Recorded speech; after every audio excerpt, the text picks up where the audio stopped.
Okay, so guys, welcome back. Welcome back to the channel. And welcome back to the stream. So what do we have here?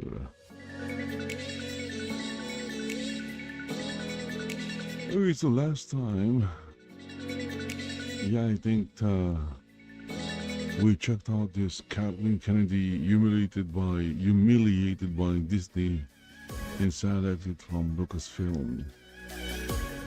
Okay, what do we have in here this time? Ubisoft is changing Assassin's Creed. And then there's the Jonathan Kuminga situation just got way worse. Going to check this one out. This was like 30 minutes ago.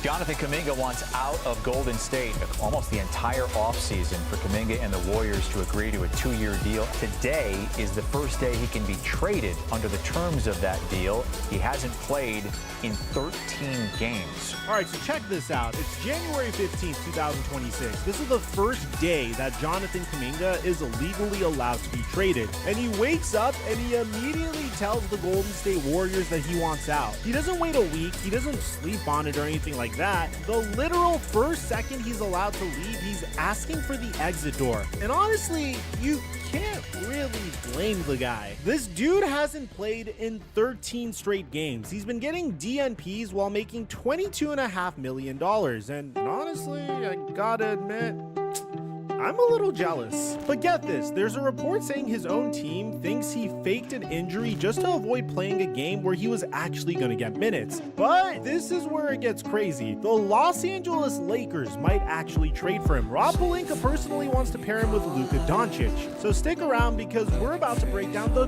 craziest saga of this NBA season where Jonathan Kuminga might end up next. Oh, look at that. Look at that.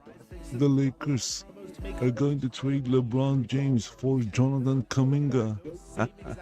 So we can Not gonna happen.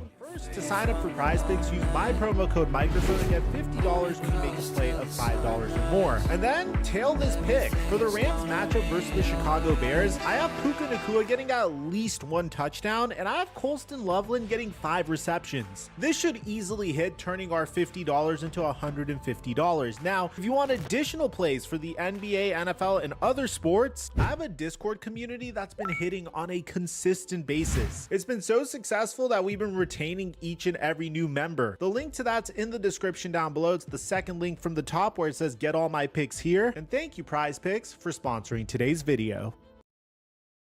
Mic check 1 2 1 2. What's going on, everybody? We're gonna do a full deep dive into what's gone down with Jonathan Kuminga. The trade demand is official. Multiple teams are circling, and there's wild allegations about what's been happening behind closed doors in Golden State. And there's a lot to this story. There's fake injury accusations. There's the fact that Steve Kerr reportedly wanted Franz Wagner instead of Kuminga in 2021. And then we're gonna cover which teams are interested and where Jonathan Kuminga actually ends up. And trust me, you're gonna want to see this whole thing through. So let's set the scene. It's January 15, 2026. This date has been circled on every NBA executive's calendar for months because this is the first day the Warriors could legally trade Kuminga after signing him to that 2-year, $46.8 million contract back in September. And the moment that date hit, Shams Charania and Anthony Slater reported that Kuminga and his agent Aaron Turner demanded a trade away from the Warriors. They didn't request a trade, they demanded a trade, which I'm gonna be honest, as a guy that's been covering this sport for about 7 years, I still don't know the difference between requesting a trade and demanding a trade. Is like one situation like a little bit more formal, like, hey team, I'd prefer if you could trade me to a different team, as opposed to him showing up to the office and saying, hey, I demand you trade me to a different team? I don't really know. Let me know in the comment section down below. But what you have to understand is that this wasn't exactly a surprise.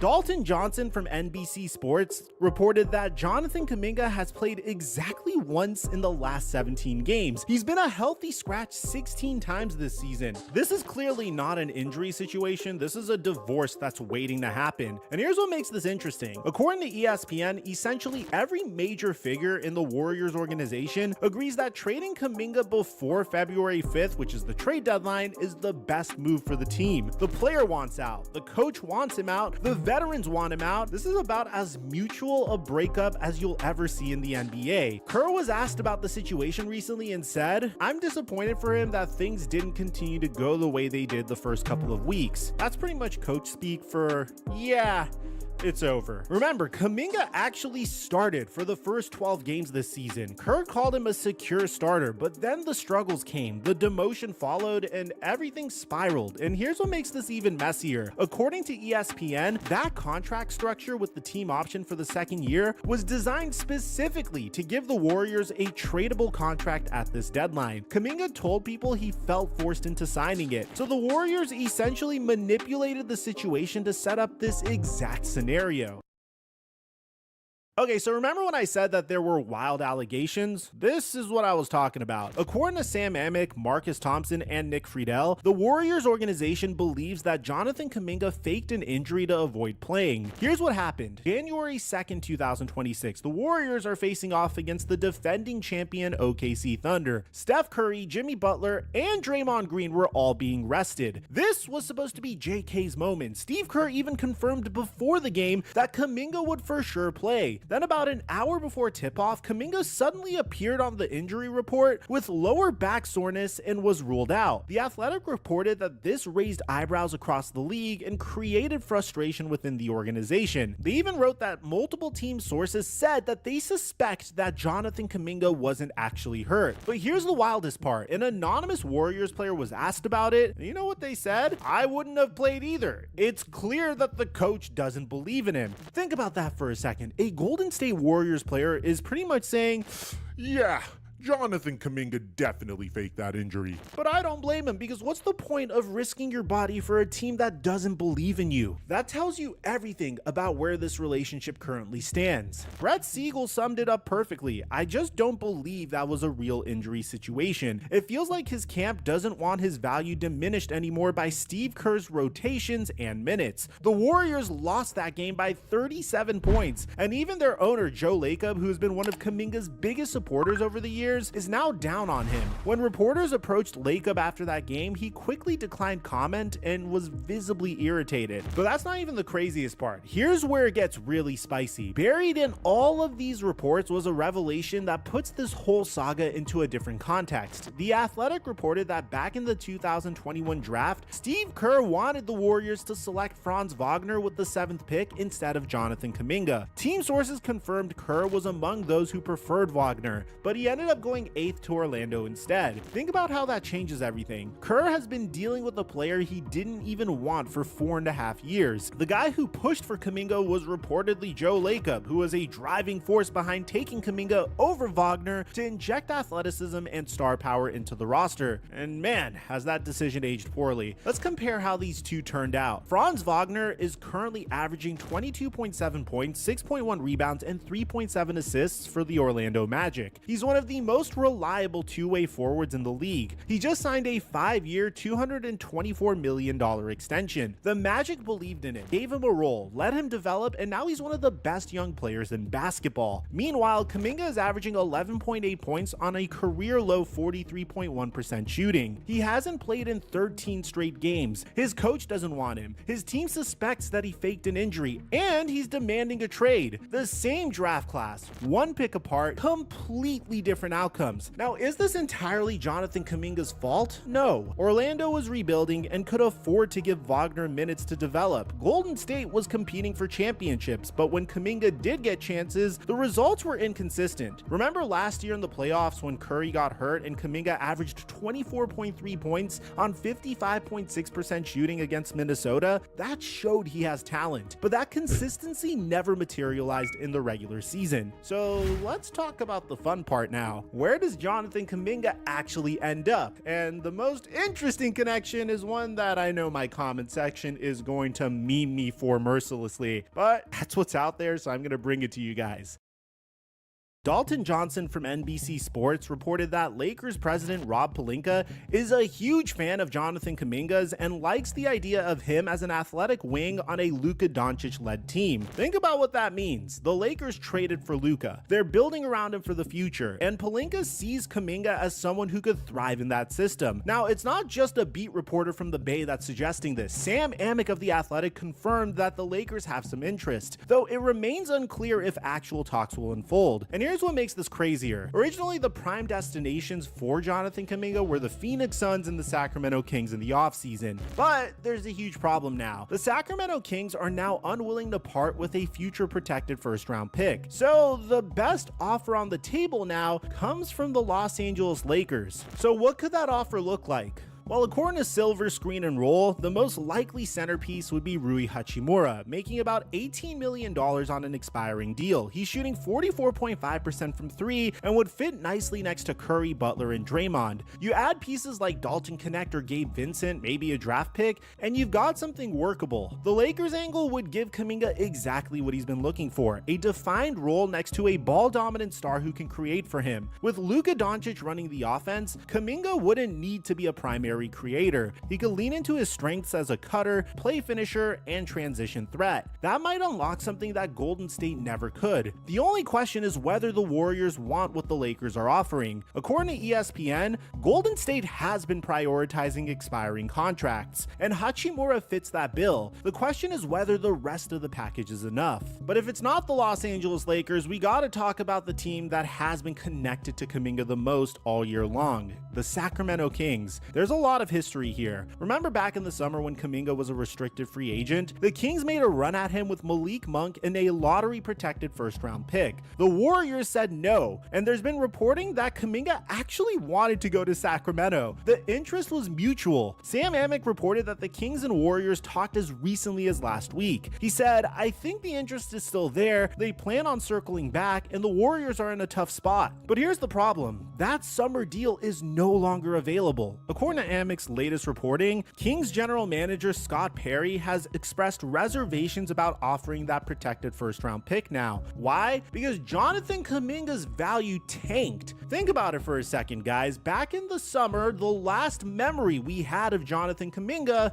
was his incredible playoff run. Now, it's a bunch of DNPs, drama, and fake injury allegations. It's made teams think twice. And there's another complication. The Warriors don't want Malik Monk's contract, which has about $60 million remaining over 3 years. Golden State is looking at 2027 as a potential reset year, and taking on Monk would mess with that flexibility. What could work? Well, according to Anthony Slater, the Warriors do have interest in Keon Ellis, who's on a cheap expiring deal, a multi-team deal that routes Monk somewhere else while getting Ellis plus other pieces to Golden State could unlock this. The Kings are 11-30. They're sitting 14th in the West. They're a disaster, but that might work in their favor because they have nothing to lose by taking a swing on a guy with upside who could finally get a featured role. Which brings us to probably the biggest dark horse of all these teams, the Dallas Mavericks. CBS Sports reported that the Mavericks have shown interest in Kuminga as part of their rebuild, and this actually makes sense. Dallas fired Nico Harrison, they traded Luka to the Lakers, and they won the Cooper Flag lottery. Everything they do now is about building around that kid, and Kuminga is only 23 years old, exactly the kind of high upside young player that they should target. Kuminga would be on Cooper Flag's timeline and could slash into the lane and take advantage of spacing when Flag draws defenders. Instead of playing behind Curry and Butler, Kuminga could be a featured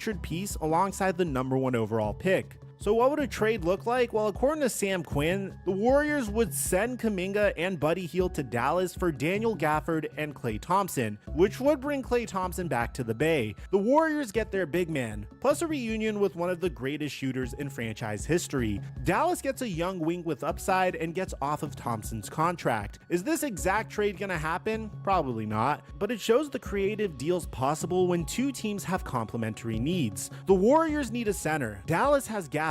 Dallas wants young talent. Golden State has Kuminga. So what is Golden State actually looking for? ESPN reported that the Warriors have been prioritizing expiring contracts. They've declined taking back long-term money unless it's no-brainer positive value. That's been the holdup with Sacramento around Monk's contract. Interestingly enough, the same report says that the Warriors haven't given any team assurances that Kuminga will be traded before the deadline. They believe it could prove better business to push it to the summer. So even though everyone wants out of this marriage, Golden State might hold on to Kuminga through February if they don't get an offer they they like. That's a wild strategy, but it makes some sense. Kuminga's value is at an all-time low. Teams are going to try to get him at a discount. If the Warriors wait until summer, maybe things cool down. Maybe another team emerges with a better offer. One more thing is that Jimmy Butler has consistently had Kuminga's back through all of this. When asked about his benched teammate, Butler said this. That's my brother like my brother and him, so I care less if he's out the rotation. We hang out. That's my friend. That's my brother. And that's not going to change. Basketball is basketball. At least Kuminga has one guy in that locker room with his back unconditionally. So here's where we're at, guys. Jonathan Kuminga has officially demanded a trade from the Warriors. His coach didn't even want him in the draft. His own team thinks he faked an injury. He hasn't played in 13 straight games, and everyone agrees a trade is the best solution. The Lakers are interested, with Pelinka envisioning Kuminga next to Luka. The Kings have been circling for months. The Mavericks see him as a potential piece alongside Cooper Flagg. The Warriors want expiring contracts and might hold on to Kuminga through the deadline if they don't get what they want. So what do you guys think about this in the comment section down below? Where does JK end up in the next couple of weeks? Well, I'll let you guys know. Just make sure you're subscribed, and aside from that, I'm your boy Mike, and I'm dropping our mic until our next upload.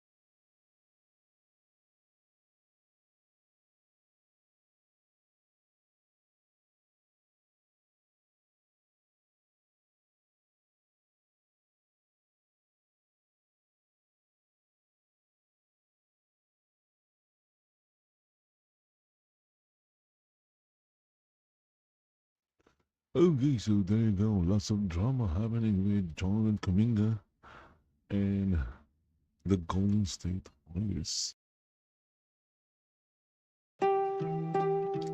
So, let's see here. What do we have? Lakers trash defense exposing another blowout. Okay, let's go check this one out.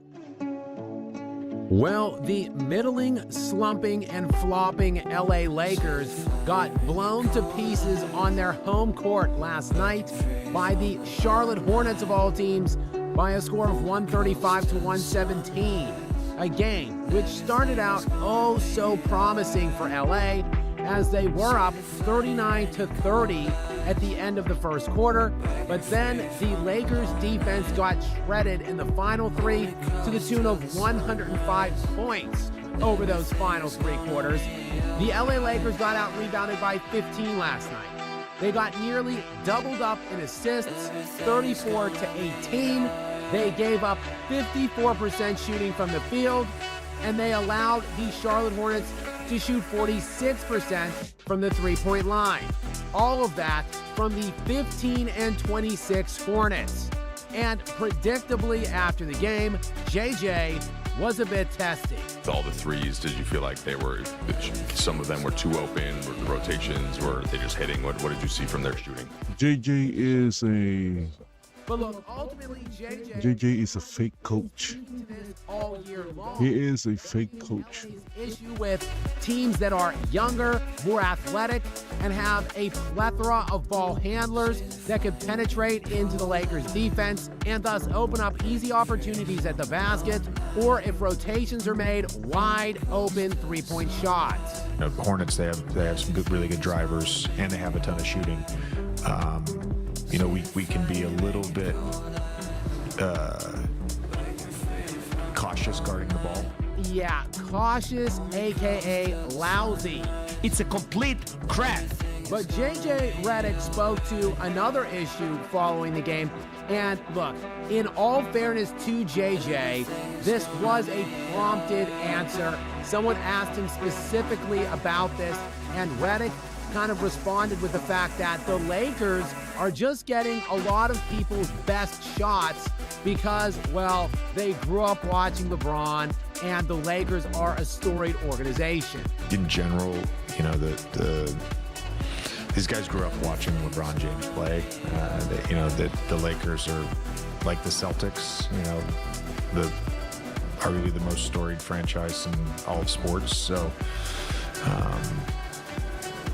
we've mentioned it as a team. I think all the guys know, like, we're going to get, we don't get a lot of off nights from other teams in terms of energy and being up and all that stuff. So yeah, I don't think that was just tonight. Interesting. I don't really recall many people being pumped up to play Michael Jordan. Well, maybe Kobe Bryant, because, well, he was an absolute sicko and he was cut from the same cloth as Michael Jordan. So Kobe always savored the opportunity to go up against Jordan. Most of the rest of the league, though, just lived in utter fear of GOAT Mike. Whereas, according to JJ, it seems a lot of people just like to go at LeBron and, well, seemingly humiliate him and his team. But at the end of the day, just let Redick tell you that the Lakers are just unlucky. This is something that he's been talking about in press conferences over the last week or two, that ultimately the Lakers just get teams at the wrong time. They just have a hot shooting night when they play LA. They made ridiculous shots. So I think you can certainly... Look at that. What are you talking? Ridiculous shot. Look at that. Those are open shots. They're undefended. Yeah, there's nothing ridiculous with those shots. Tapping ways have obviously started bleeding over to JJ. LeBron's obviously his former podcast co-host and wine-sipping pal. And of course, we know JJ was an engagement farmer himself until he took over this head spot. But now JJ is just fibbing in these post-game press conferences because it isn't about other teams and their lucky or hot shooting nights. It's just a trend, and it's about the LA Lakers' terrible defense. They are ranked 26th league-wide in net defensive efficiency right now as a team, and that is the worst of any team that is currently in the playoff standings, which the Lakers most certainly firmly are in those playoff standings. They are sitting still with a 24-15 record, which of course is a complete and total fraudulent record at this point, especially if you look at their net differential and their net rating. They're currently 5th in the Western Conference, basically tied in the loss column for the 4-5. And look, they're only 2 games away from ascending all the way up into the 2 seed. But then again, they're only 2 games away from dropping all the way into the play-in tournament. And they certainly, if you look at the advanced numbers, look more like that play-in tournament team than do they the number 2 seed. Currently, their net rating is sitting at just minus 0.8 tenths of a point. And that falls right in between the Charlotte Hornets and the Atlanta Hawks, as it is just above Atlanta and just below Charlotte. See, the most troubling thing about the loss last night, their 4th in 5 games, wasn't that they got smoked by a mediocre, middling team that is 10 games under 500. The most troubling aspect of it is that is basically what the Lakers are. They are the Charlotte Hornets, essentially, when you look at the advanced numbers and the net rating. You know, it's when your margin for error is not super high, you need to be able to, it's like very detailed to be able to execute. And when we do it, you know, we can string together some good defensive possessions. We didn't do that at all tonight. So while the Lakers currently are actually a half game above the Houston Rockets, obviously the Houston Rockets are an underachieving team. And if you look at their advanced numbers, hell, they have the 2nd best net rating in the entire NBA behind only the Oklahoma City Thunder. Obviously, they have been playing down and their ceiling is much higher. The Lakers, the exact reverse. Their record is 100% and undeniably fraudulent. They have been playing over top of themselves, out-kicking their coverage, if you will, and probably to some degree doing it on the generational whistle that they have been getting and that they have gotten for the last 5 years. They are, of course, leading the NBA in net free throw differential, which is keeping them in these close games. And, of course, when you have Luka Doncic, they are going to be a good clutch team. And because the Lakers are such a good team in the clutch, they are above record-wise what the advanced numbers are indicative that they are. However, when they get into the playoffs against a very good opponent and are required to beat that team 4 times out of 7, well, I think the writing is just on the wall at this point. This is ripe for yet another LeBron James first-round exit, one which might be and signal the end of his career. I can't think of anything more fitting than the King sliding out in either a sweep or a gentleman's sweep in the first round of the playoffs this season to end his entire career. Would just be absolutely hilarious, but also pretty sad at the same time. Unfortunately, nothing can stop that now. LeBron should have likely not activated that player option this year in the summer because the team building, the fit right now with the upper echelon stars on this team just isn't there. The Lakers absolutely stink. Again, as I've said before, Luka is like wasting a year here in the Lakers because of LeBron James. That is just sad though. That is just sad.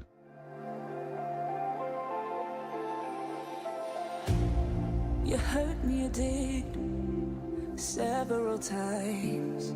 It hurts to admit that we're no different.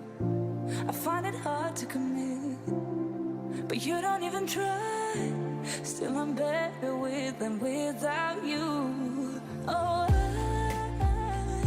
I'm on it, I want it, but why do you seem to call in your eyes? I can't tell if you're here or you're out there. Do you wanna be out there? You don't need to be Prince Charming to me. I just need this to be real. I don't need no fairy tale. You don't need a kill, pregnant for me. Ooh, I don't need no fairy tale.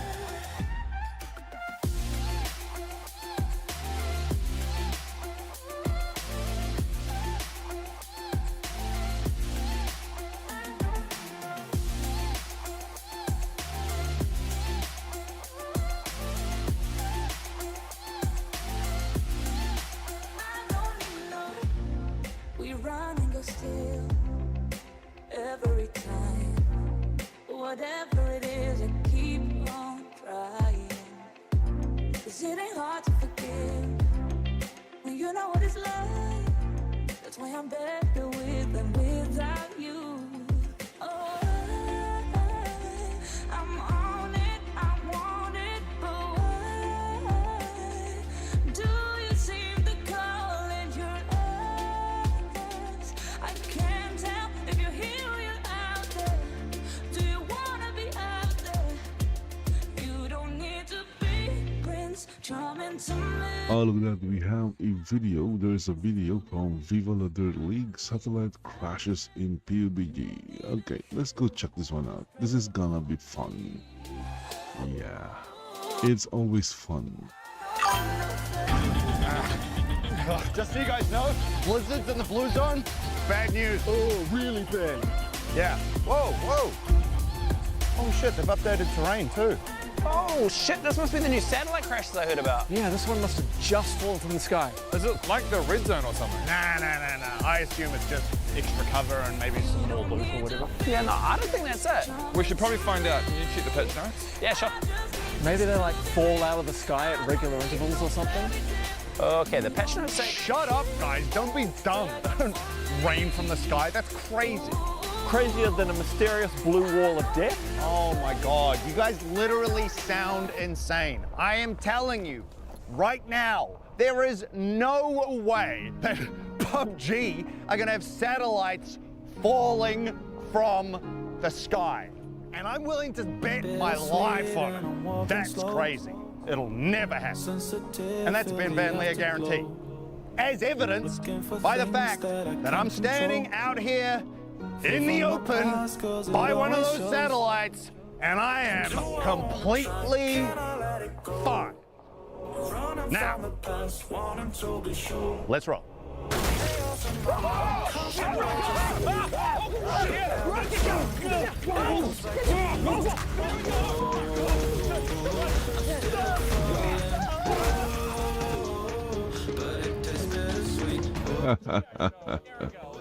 Okay, I didn't know that there are now satellites falling in PUBG.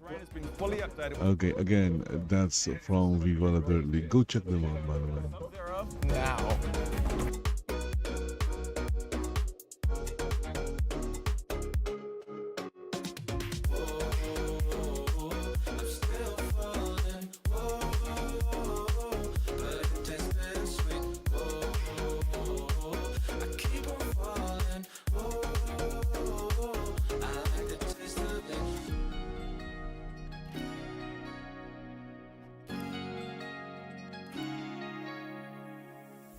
Blacking out, fractures fading day by day. I'm reaching out for someone who can take away the pain I feel, the things I haven't done at all. I've lost my way, but how I felt I can't recall. Do I wanna try? Can I let it go? Running from the past, wanting to be sure. Chaos in my mind, constant deja vu. But every time it comes back to you. Whoa, I'm still falling. Whoa, but it tastes bittersweet. Whoa, I keep on falling. Whoa, I like the taste of it. Whoa, I'm still falling. Whoa, but it tastes bittersweet. Whoa, I keep on falling. Whoa, I like the taste of it.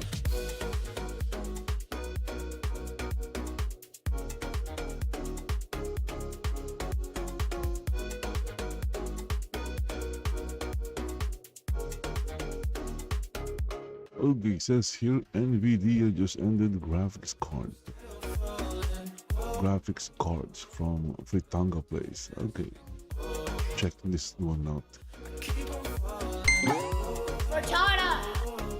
Are you investing in silver yet? Like I told you to a few videos ago? If you're not, you better start doing it now, because that's the only way you're going to be able to afford a computer in the coming future, which isn't too far away. Actually, I would argue that we're getting there faster than expected. And the ones speed running the end of computing hardware as we know it is NVIDIA. Ironic, I know, right? They popularized PC gaming as we know it, if we're being honest with ourselves. NVIDIA's tech revolutionized PC gaming as we know it, but Jensen Huang took one look at the PC gaming market and said, I brought you into this world, I can take you out. And if you're a console user and you think you're safe, you're not. This is also a concern for you. Everything I had predicted has come into fruition. But then again, when what you're predicting is the next move a greedy billionaire is gonna make, it's really not all that difficult. At this point, I think we should start forming some type of gambling system, betting on what CEOs are gonna ruin next. So without wasting your time, let's get into it. NVIDIA has reportedly stopped production of GeForce RTX 5070 Ti GPUs. Memory shortages are believed to be the main reason, via Hardware Unboxed. The information was shared by Asus, saying NVIDIA has created a supply shortage for the RTX 5070 Ti and that other GeForce cards may be next. Oh my, just my raw reaction to that news alone has sent me straight into opening up a beer right now. I need to chug one. Seriously, we're cooked. But before I can even complain some more, we gotta read more about this, because if it's coming from Hardware Unboxed, you know, I like the guy, but I just want to make sure I'm not missing any key information here. See, I have the advantage in comparison to other tech channels, and that's that I waited for more info to be released about this. And patience has rewarded me because Asus provided an update to all of this. Update. Asus has said that incomplete information about the 5070 Ti and 5060 Ti 16 gig was given by a PR representative and clarified that they still intend to produce the cards. Asus said, "We would like to clarify recent reports regarding the Asus GeForce RTX 5070 Ti and RTX 5060 Ti 16 gig. Certain media may have received incomplete information from an Asus PR representative regarding these products. The GeForce RTX 5070 Ti and RTX 5060 Ti 16 gig have not been discontinued or designated as end of life. Asus has no plans to stop selling these models. Current fluctuations in supply for both products are primarily due to memory supply constraints, which have temporarily affected production output and restocking cycles. As a result, availability may appear limited in certain By the way, these video cards are very expensive. or They are environment. Asus will continue to 3 times more expensive than my 70 Ti and 5060 current PC. and is working closely with partners And to stabilize supply yeah, as conditions I improve. will. That's interesting. I don't see myself ever getting one of these video cards. Reportedly, They're just too expensive, my goodness. 5070 Ti with Asus indicating the mid-range GPU is now effectively end of life. The information was shared by Asus with Hardware Unboxed. As Asus said, NVIDIA has created a supply shortage for the 5070 Ti, leaving partners unable to source new stock. As one of NVIDIA's largest add-in board partners, Asus said it understands the card is no longer being produced, moving it to end of life. Well, for it looks like Hardware Unboxed may have misled people. Or did he? It's very crucial who's telling the truth here, because if any of this is true, if the 5070 is not going to be sold by Asus anymore, or the 5060 Ti 16 gig model, that is going to be a lethal blow to the consumers, who already can't even afford it anyway. Now, NVIDIA made one of the most eyebrow-raising decisions I've ever seen any hardware manufacturer make, and that is that their entry card, the RTX 5060, received 16 gigs of VRAM. An entry card having so much VRAM is an interesting choice, considering early adopters of RTX 5070s and 80s were not completely happy with the amount of VRAM that the 5080 and 5070 launched with. And to see that the entry card had more VRAM than the mid-range card was one of the most bizarre decisions ever made by the company. Nonetheless, 16 gigs of VRAM is quite good. That was the best card for consumers who are trying to get into PC gaming.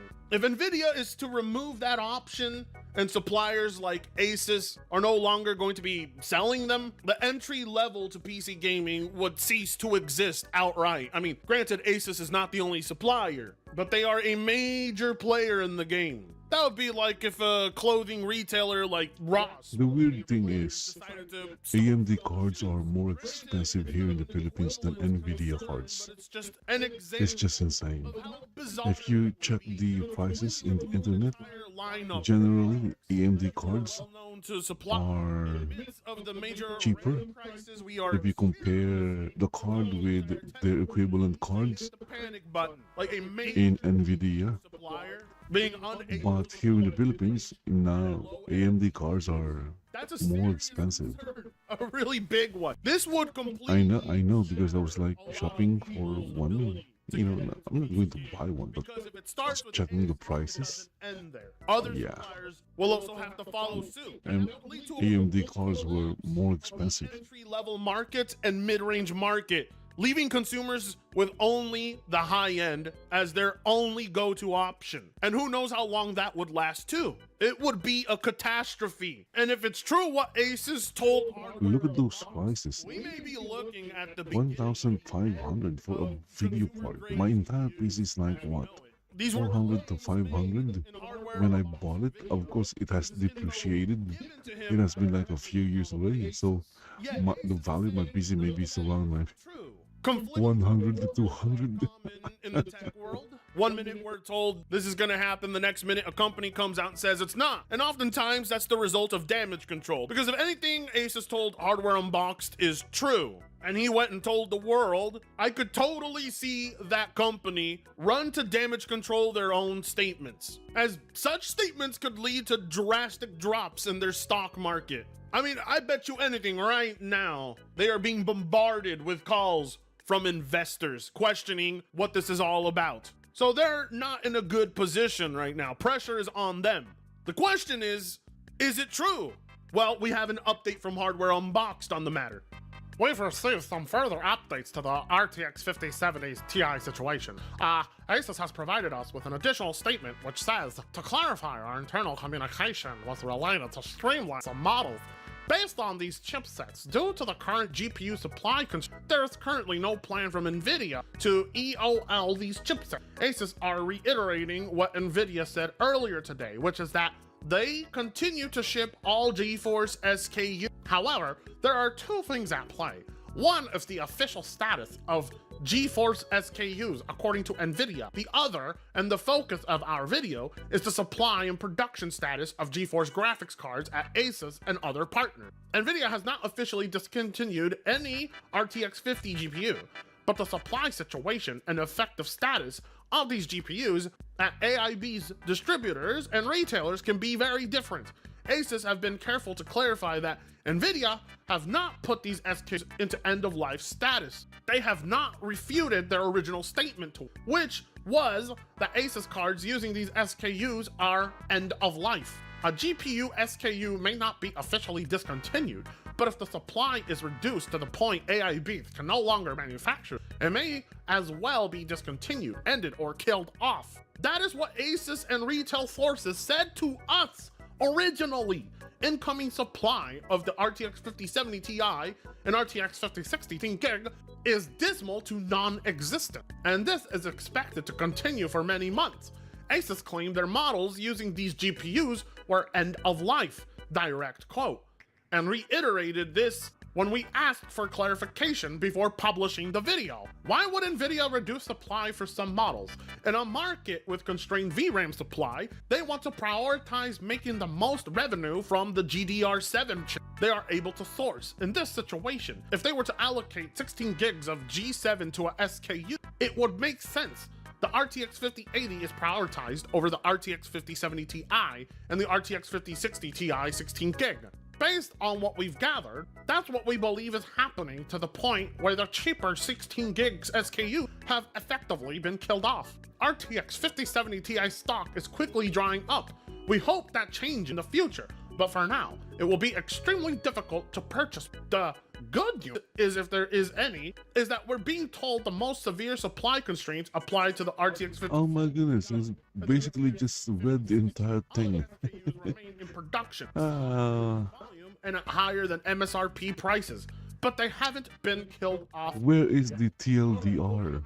My goodness. The hardware unbox side on this one, because if they had to clarify twice before publishing a video, then Asus is the one at fault here, because they clearly didn't do a good job of explaining anything to anyone. You had two chances. You were verified on your info twice, and now you're coming out and saying none of that was true. It leads me to believe there is some serious damage control and PR going on, because that type of news can get a lot of investors to want to pull. And as for the consumer side of things, that type of info is terrifying. I mean, we're living in a world where people like Jeff Bezos openly admits that they want the computing experience to be streamed, and it's something you rent. I mean, don't be surprised if NVIDIA fully intends to make GPU prices for consumers so unaffordable and cards so unobtainable that they have you directly rent hardware through them. That's not a far-fetched concern. That is quite literally reality itself. Companies like Microsoft would love for nothing more than to have you have to stream Windows 12 and never have it fully on any piece of hardware or have any hardware whatsoever. Every tech company's wet dream is to ensure that consumers have to keep paying forever, with them not having to spend too much to continue developing any sort of tech. It's beneficial to them, and that way they don't have to pay any manufacturers, they don't have to pay any employees. Like, companies are cheap pieces of shit. They're already sitting on top of copious amounts of wealth, and it's never enough. A world where they don't have to continuously develop a new model of tech and yet can still get a monthly payment from a consumer is a far better option to them than selling them any sort of good quality products. And depriving consumers of hardware is how it all starts. The RAM shortage is getting so bad, people are having to go back to DDR3 and 4. I'm not even kidding you. You can see it right here. DDR3 platforms make a comeback amid severe memory shortages. DDR3 platforms are becoming popular again because that's how desperate people are to continue having hardware of any sort. And the company leading the charge in the GPU market are the ones directly behind it. So something tells me Nvidia phoned up Asus and said, we need you to shut your ass up right now. Go fix this. Tell them lies, tell them sweet little lies that'll comfort them. Even though it was like less than a month ago, Nvidia told people they plan on cutting gaming GPU production down by 30 to 40%. So this lines up with what Asus said. But I guess Nvidia is convincing Asus to gaslight consumers and gaslight Hardware Unboxed himself. Even though we know exactly what's happening, we're seeing it, we're witnessing it. You may as well confess to the world, because Hardware Unboxed didn't just speak to Asus. He also spoke to retailers in Australia, who told the channel the 5070 Ti is no longer available to purchase from partners and distributors, adding they expect that to be the case throughout at least the first quarter of the year. So, you know, the events of the world right now all line up with whatever Hardware Unboxed is reporting. What doesn't add up is Asus quote unquote correction to any statement made. I mean, if you're not paying attention, you really need to be paying attention right now. It's not just RAM. For some reason, HDD prices have also increased on average of 46% over the past 4 months. And that's in a world where SSDs have gone up in price. And those have practically become a necessity in the world of gaming. But HDDs, those as well? The scarcity of modern tech is leading people to older tech, creating scarcity there as well. It's all according to plan. It's working well for Nvidia, who totally wants all of this to happen exactly the way it's going. And if those console users think they're safe, they are out of their mind. I see them running amok all over social media, celebrating. I mean, look at Nib and his long ass post right here. These guys want nothing more than for PC hardware to collapse because they hate the fact that PC gamers have access to everything and have the best platform, have the best gaming experience. But their envy is clouding their judgment, because if PC hardware is fucked, so is console hardware. Where do you think console hardware comes from? You think console hardware grows on trees? That Sony, Microsoft, and Nintendo are immune to tech crisis? They're not. And such illusions of immunity come straight out of your wallet. You pay for that. If they are to continue existing, it's going to be because people like you are willing to pay $1,000 for console hardware. If you love console hardware, you don't want PC hardware to disappear, because that's practically what's in a console. And consoles are catered to even less in comparison to mobile phones, laptops, TVs, and computers. Consoles would phase out before computer hardware ever would, because they're already hard to make and sell at the price they're at, especially with AMD also being on board with this AI bubble. And AMD is the one who supplies your chipsets for your consoles. AMD also needs RAM. So I highly encourage you console peasants to please pick up a fucking book. Now, it's not just Asus who have come out to claim that none of this is true. It seems MSI has also stepped up to clarify, as MSI's statement reads, that it has no plans to end of life anything, and that its goal is to feed all gamers with all GPUs, which comes as no surprise after what Asus has come out to say. I'm also gonna call bullshit on that one. If there's a goal to feed any gamer right now, then you're all doing an absolutely terrible job of it. You guys are obviously supplying more and meeting the demand of others, but they also seem to be denying allegations of an end-of-life cycle for these GPU models. So Hardware Unboxed made one final post on the matter, and it reads as, "Sorry everyone, but we've just been provided with another clarifying statement from Asus. This one completely walks back their original statement to. We would like to clarify recent reports regarding the Asus GeForce RTX 5070 and 5060, both TI models. Certain media may have received incomplete information from an Asus PR representative regarding these products. The 5070 Ti and 5060 Ti have not been discontinued or designated as end of life. Asus has no plans to stop selling these models. Current fluctuations in supply for both products are primarily due to memory supply constraints, which have temporarily affected production output and restocking cycle. As a result, availability may appear limited in certain markets, but this should not be interpreted as a production halt or product retirement. Asus will continue to support the RTX 5070 and 60 and is working closely with partners to stabilize supply as conditions improve. So the current timeline is as follows.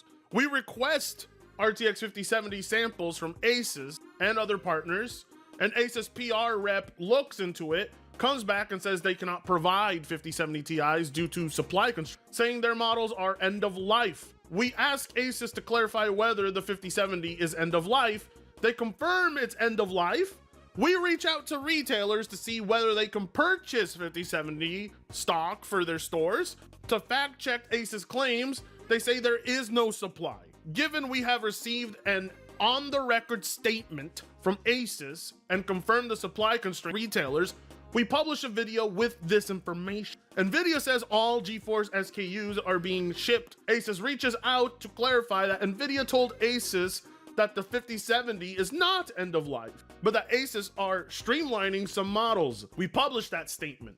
Asus reaches out again to provide another statement. The third statement we received from Asus, now saying the 5070 is not discontinued or end of life. This directly contradicts the original statement. Okay, so after this, going to go and now you that know, cards are not discontinued or end of life, we play a little bit of and that's where we are currently at. At this point, the proof will be in the supply. what do you call it? Tell you which of Play a little bit of truly accurate. We believe the 5070 Fall Apart. supply can to the point of being effectively killed, but we'll see whether that's truly the case across the next few months. And there it is. I mean, for me, what I'm gathering here from all this info is that Asus is doing PR stunts. They're doing damage control. They're walking back statement. And I don't think their original PR person lied to Hardware Unboxed. I think Asus truly does consider the 5070 Ti and 5060 Ti to be end of life cycle cards because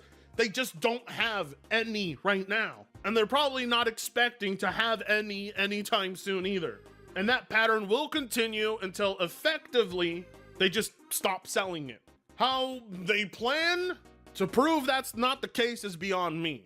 But what that PR person said leads one to believe that this situation is out of everyone's control. The only thing that they do have control over is their own words.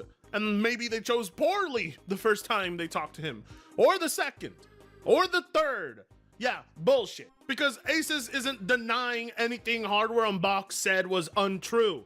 They're just denying what the PR person said originally. So they're not placing any fault on him. All right, Hardware Unboxed reported what was told to him. If that statement has to be reiterated up to 3 times, it's more than likely there's truth to it, and the company has to try their absolute best to cover up for it. Well, you see, Hardware Unboxed, that's technically not true because we're still making like 10 5070s a month. So technically, it's not end of life. This is pathetic. Asus and MSI are companies who are basically under the mercy of NVIDIA. So they have every reason to cover up. They know that they are a part of NVIDIA's plans and future, and they want to stay there. They obviously don't want to send consumers into full panic mode, but we're already here. We've been panicking for months now. There's no harm in letting us panic some more. Let us cope with this information.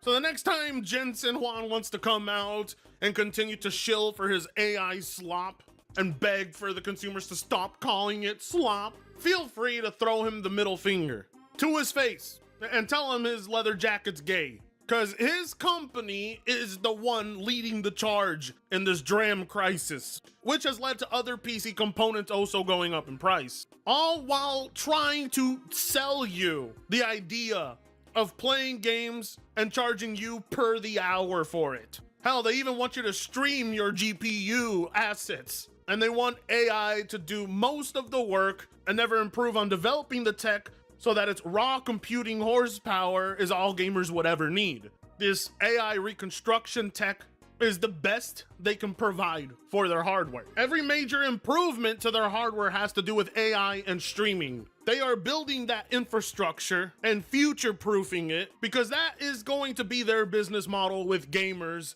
and over-the-counter consumers in the future. I do 100% believe that we may be looking at the last generation of consumer-grade GPUs from NVIDIA. Either the RTX 6000 is the last one, or we may not even see it. And now you're probably thinking to yourself, but Fred, AMD. Well, if NVIDIA outright pulls entirely from the consumer grade GPU market, that would leave AMD with no competition. And you don't want a world where AMD doesn't want to compete. But more than that, AMD, much like NVIDIA, makes a lot more money selling to big tech companies than they do to consumers, and eventually you would see them phase out as well. And I don't want Intel GPUs. We can barely afford their processor. It's not looking good. The end of hardware ownership is just getting closer and closer by the second, and this industry thinks it's funny. They're all laughing, making a lot of money, thinking about how poor and miserable they're making everybody else. Anyway, like, comment, share, and subscribe if you so choose to. Don't forget, go sub to Fratanga TV, my second channel where I will be uploading all types of content, and Frit Jams, my other channel where I post all musical related content that I do. If you want to hear some of my beats that I made that have sometimes been played in the background of videos, that's the channel you want to go to. We're streaming tomorrow.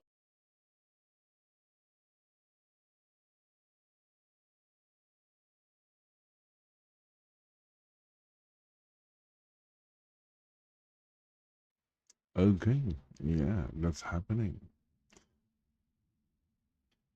I can never, ever afford any of this, what do you call it? Anyway, let's see. There's a break scene, be right back.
Okay, so yeah, I'm going to wait for a while. Other than time over. Okay, time over.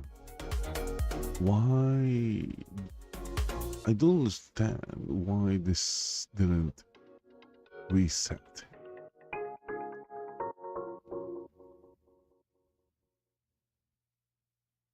That's kind of weird because it should have reset.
Anyway, let's go check out another one.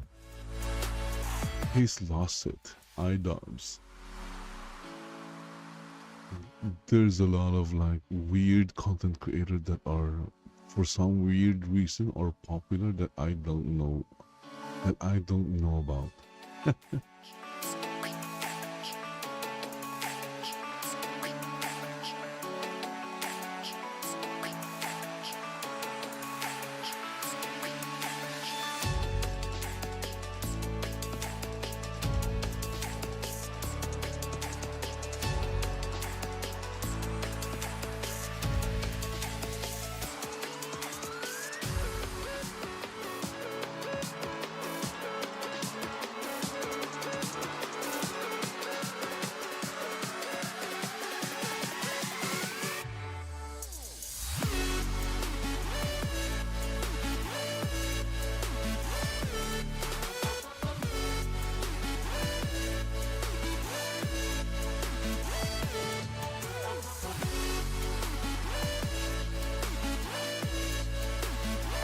Oh, look at that. Vitaly got deported.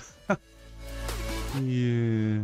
And then there was like this another streamer that was like arrested. Yeah, you don't do that shit in the Philippines. You don't go around acting a tough guy. Maybe you could get away with it in BGC, but if you're in the you know, other parts of Manila, yeah, you don't go around acting like a tough guy. You're gonna get your ass whooped. Okay, let's go check this out from Legal Mindset. Vitaly got deported. Vitaly's case is finally coming to a close with his deportation. Of course, this is illegal. Okay, I'm subscribed to the channel, but I haven't really gotten a lot of The quick and dirty version of the so this is one content from Legal Mindset. my flight, jet lagged, not even having the right camera set up here. I had to get out to you guys because it's so important that it finally is coming to a close in the case of Vitaly in the Philippines. This is something that many people have been asking for, and we're going to give you a little bit of an overview here, of course, on my very short but to the point PowerPoint that gets into this on the deportation of Vitaly. So Vitaly, as you may know, started out as a guy who went over to the Philippines to do some filming, to do some nuisance streaming, and he ended up finding out, as he indeed was arrested by Philippine authorities and brought on several different charges. And you can see here, this is the look he had in the beginning when he was very defiant. He was speaking back. He was kind of talking over the administrators. That's Ramula right over here on the right, who was also here holding up the hand as well in the left. And you can see he is a changed man. The look on Vitaly after 9 months in detention certainly is. They should have placed him in Bilibid, the general populace in Bilibid. Oh my goodness. This is a misdemeanor involving annoyance or harassment without cause. Or maybe they should have placed him in one of the municipality jails. Reasonable justification for that. That is punishable by up to, if you get all the aggravating factors, 18 months total. Now, typically the amount would be less. So where we have here where he served 9 months in detention, that is beyond the standard punishment for unjust vexation. Now, we can make the argument that had they taken this all the way, had they pursued this, he could have gotten 18 months total. It's possible, theoretically. However, that is the absolute maximum. And once again, many jurisdictions tend not to impose the absolute maximum, particularly if you're a first-time offender. There also was theft for stealing items during the live streams, but this charge was later dismissed by the prosecutor's office due to insufficient evidence. Also, there was potential public harassment, which is a charge which can be separate, but apparently that was mostly encompassed within the vexation charges, so they decided not to bring that as a separate charge. So what do we have? Well, we have Vitaly, who was arrested on April 2nd, 2025, spent almost 9 months at detention facilities such as the Bureau of Immigration, Bicutan Detention Center. So he's been behind bars. He's been locked up for 9 months in a Philippine prison. Now, of course, this was awaiting all of this process. Once again, as we say in the trial of Vitaly and with Ramsey Khalid Ismail, the process itself is the punishment. The waiting is often the punishment. Now, he was classified as an undesirable alien. This is something that was distinguished very... There he goes. Okay, so for those looking for aliens, yeah. As soon as that time was done, as soon as they adjudicated everything, he was to be deported immediately. So if you're looking for an alien, there you go. Alien found in the Philippines. And it's undesirable. On whether or not Vitaly will have to go to the front lines in Ukraine.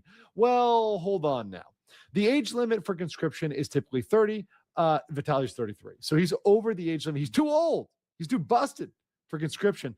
Now, that doesn't apply to reservists. However, reservists typically have to have some sort of prior military experience or some skills. He does not appear to have the skills or the military experience to classify as reservist. Now, previously, if he had dodged the registration or draft notices or any other sort of legal procedure to get out of serving what he should have served in Russia, he could be fined. That is very, very possible. So there's possible of fines being levied on him, et cetera, when he goes back to Russia. So we're going to follow this as he hits Russia and see what happens to him when he goes there, what may happen, what penalties or other punishments may be levied on him in Russia. But this is what we have as of now. He is officially deported after 9 months. What do I think on that? What do I think on this? I think this is a fairly just outcome, given the fact he spent half of the time of what predictably would have been the maximum sentence of 18 months. So 18 months was what we're looking at the absolute maximum. He served 9. That seems to be fair, and the Philippines is happy with it. And once again, when we think about these cases, whether it's this case or any other cases for nuisance streamers, whether in Japan, Korea, or anywhere else, we look at the people of the country. If those people feel like justice has been served, then we have to give them the benefit of the doubt and say, yeah, it looks like this was sufficient for the Philippines and sufficient for him to, to have given back for what was taken in terms of the violations and the crimes he committed. So what do you guys think in the comments below? I wanted to let you guys have that opportunity to disagree with me, to maybe give your opinion. Should he have been there longer? Should they have gone for all 18 months? What do you think in the comments below? I will catch you on the next one. Yeah, that's fine. Yeah, that's fine.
Oh, look at that. The time over did not start.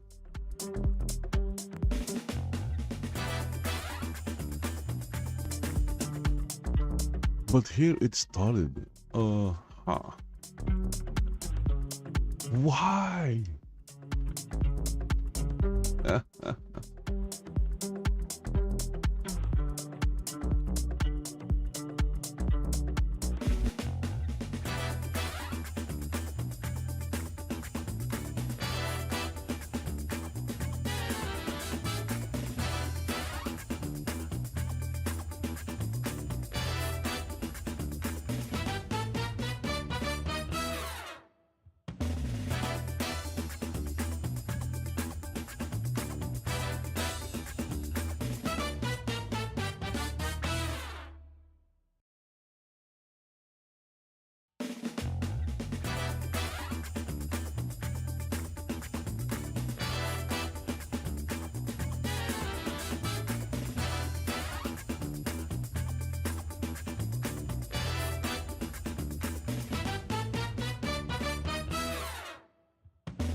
Okay, so I'm just going to set up Fallout 4.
Okay, we have Fallout 4. Game is loading right.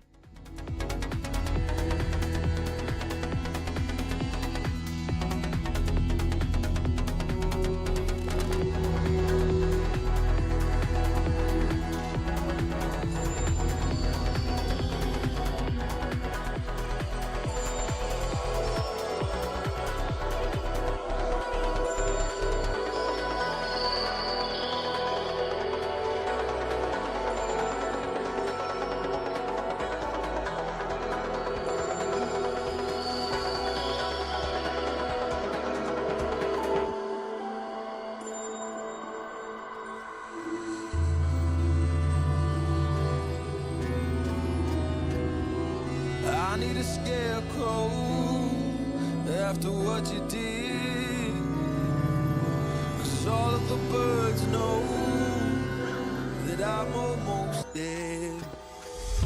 I'm barely breathing, I'm barely awake.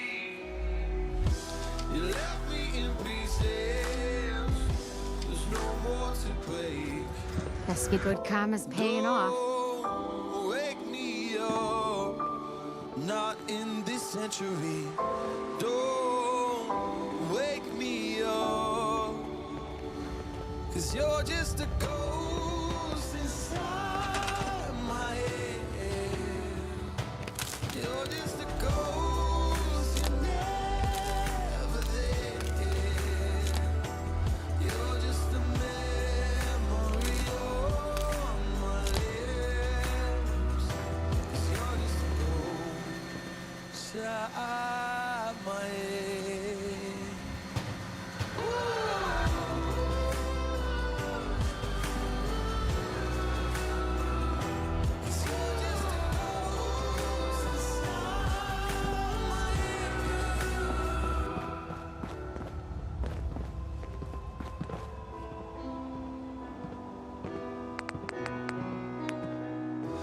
I need an angel after what you did, 'cause you were the devil, you mess with my head. You lied to my mother, you lied to my friends. You said that you'd be there, but this never ends. Don't wake me up, not in this century. Don't wake me up, 'cause you're just a ghost inside my head. You're just a ghost, you're never there. You're just a memory on my lips. 'Cause you're just a ghost inside my head. You're just a ghost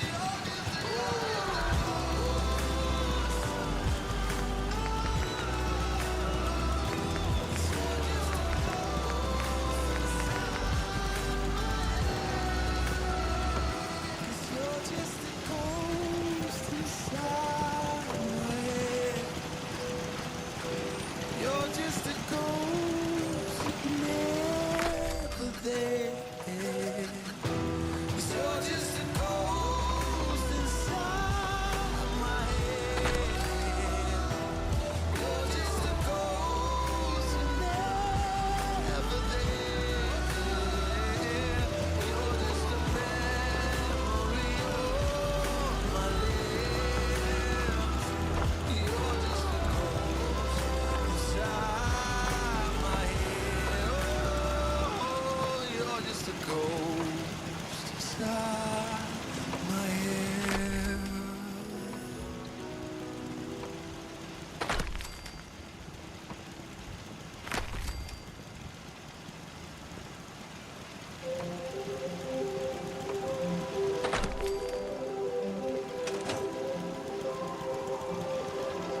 People like you are rare in the Commonwealth.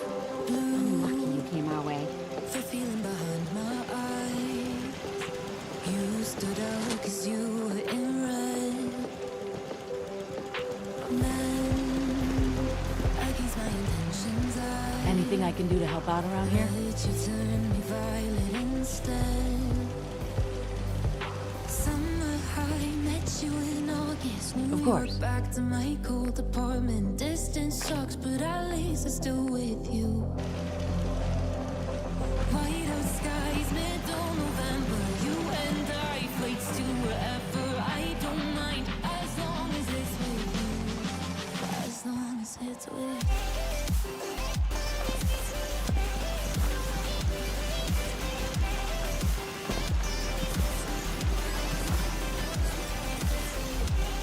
But I don't think we've met.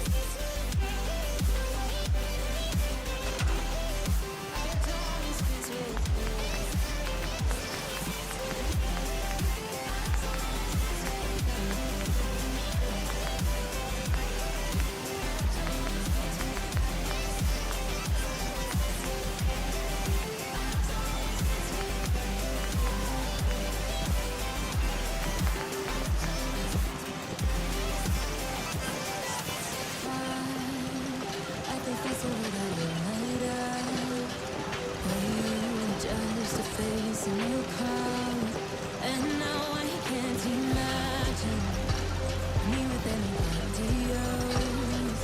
As we close out the night underneath the lilac sky. Summer high, met you in August. New York, back to my cold apartment. Distance sucks, but at least I'm still with you.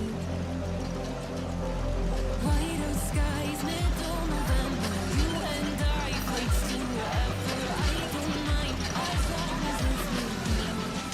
As long as it's with you. As long as it's with you. As long as it's with you.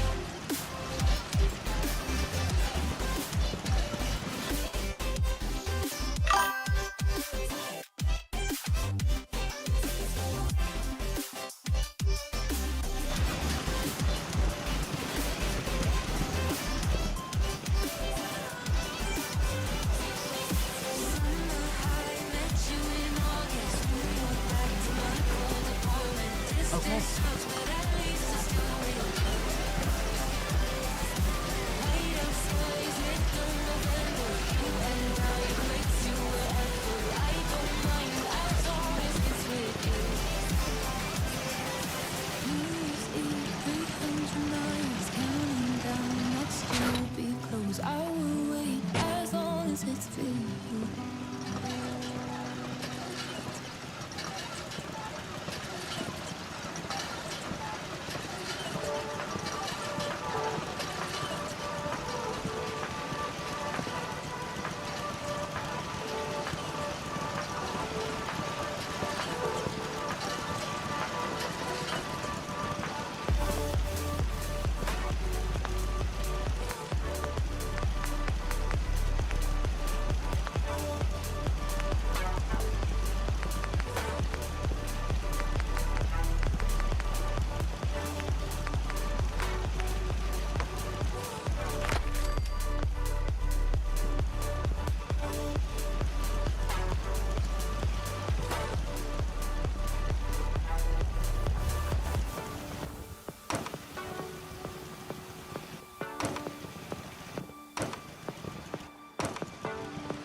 I hope you realize how much you did for us.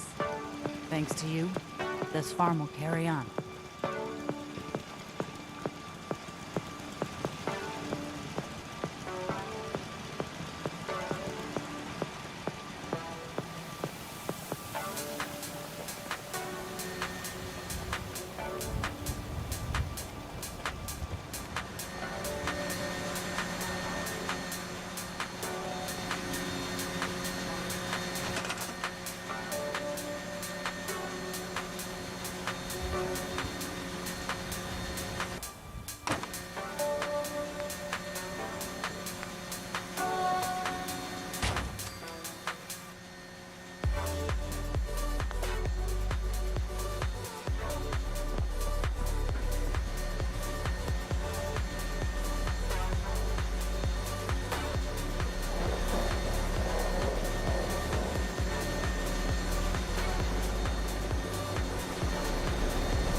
Okay, so there is like some weird storm happening.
Trying to think of ways to you.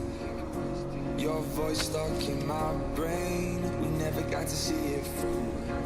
And I know I feel more pain if we're speaking truth. Cause when the daylight comes, I still lose. So will I feel it again? I just don't know. And I'm hoping I'll find a way to let go. So if you love me, how could you leave me so low? So will I feel it again? I just don't know. I just don't know.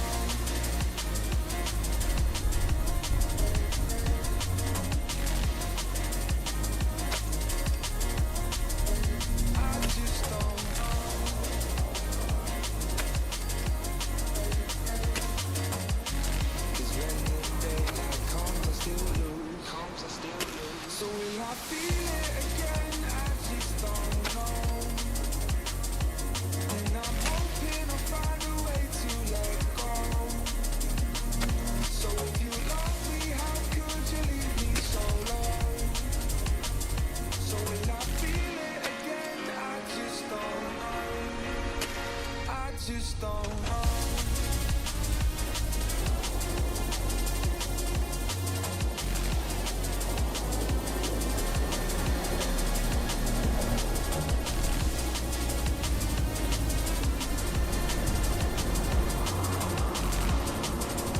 I hope you realize how much you did for us. Looking back at our time, hoping that we did it right. And give me any reason to call you up late at night. When we know it's for the best, I won't put up a fight. Cause when the daylight comes, I still lose. Hello, sir. Hey, Gemma. Oh, look at that. There are Minutemen here. Yeah?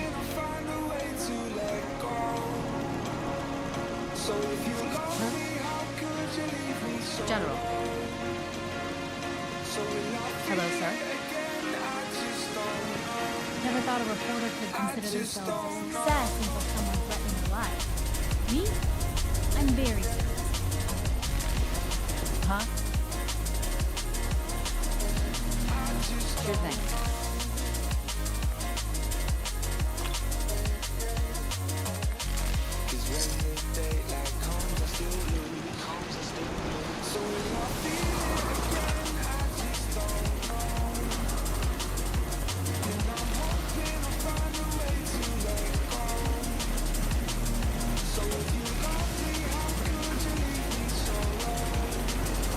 Okay, so I'm going to assign her as a farmer.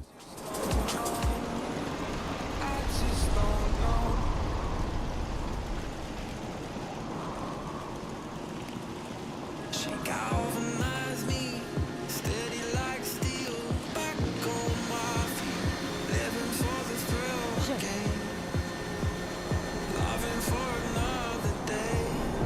Okay, look at that. 5 people, 7 food, 3 water. Okay, looking good. Never too far away. Loving for another day. But she asked for it. She asked for something more. She asked for it. Yeah, she asked for something beautiful. She asked for it. Yeah, she asked for it. She asked for it.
Any word from your brother?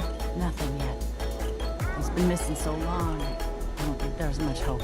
I guess there's not much we can do about it now.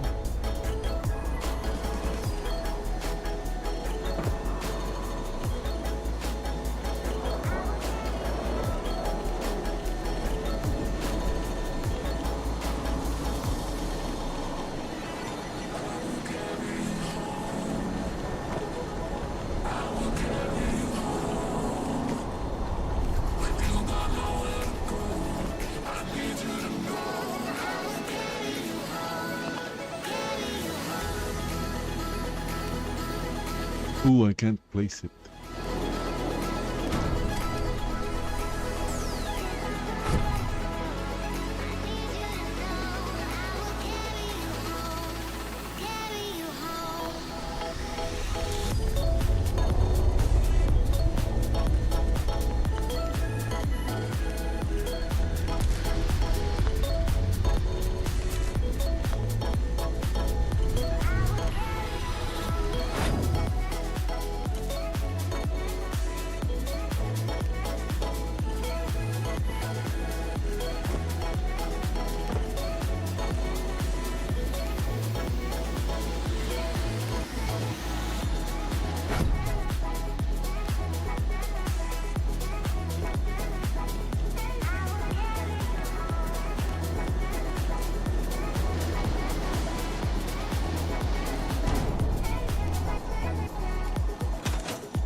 Okay, so that is gonna be weird. How is that thing getting water?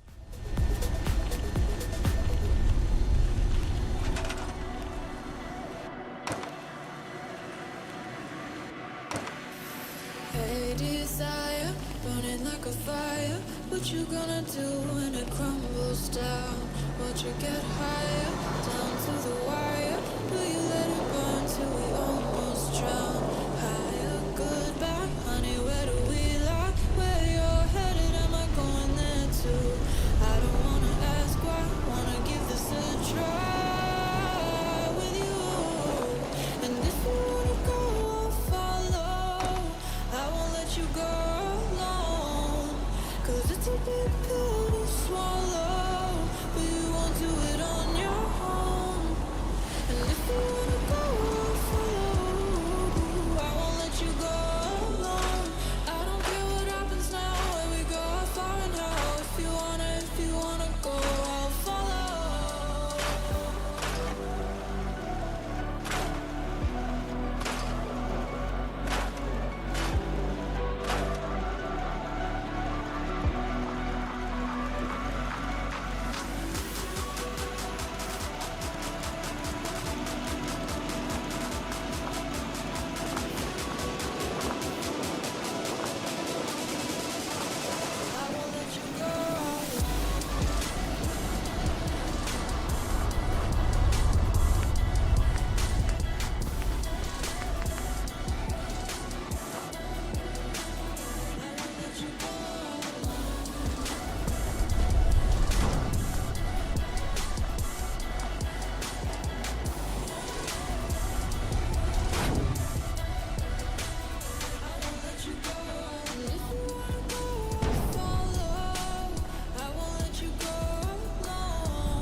Gotta get your feet wet, gotta give what you get. I don't wanna finish what we started. Like the river flowing, tell me where we're going. Take me to a place that's brand new. Every second growing, time feels like it's slowing with you. And if you wanna go, I'll follow. I won't let you go alone.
Weren't you supposed to clean the guns?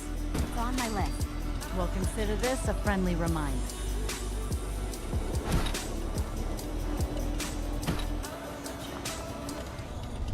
Oh, look, this thing is floating. Why are you floating on air? You said that you've been lonely, makes you cold as ice. Hard to get to know me, but better than the lights. No way I'd let you slip by. No way I'd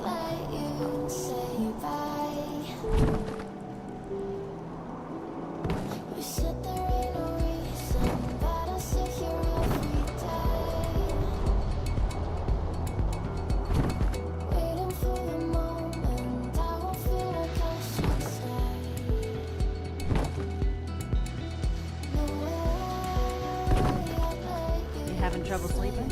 It's all those stories going around about the Institute grabbing people in the night. So just couldn't sleep. All that stuff. That'd trip anyone up at night.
It's not exactly paradise, but what is, right? With some hard work, I think this could be a decent place to live.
that I fall away sometimes.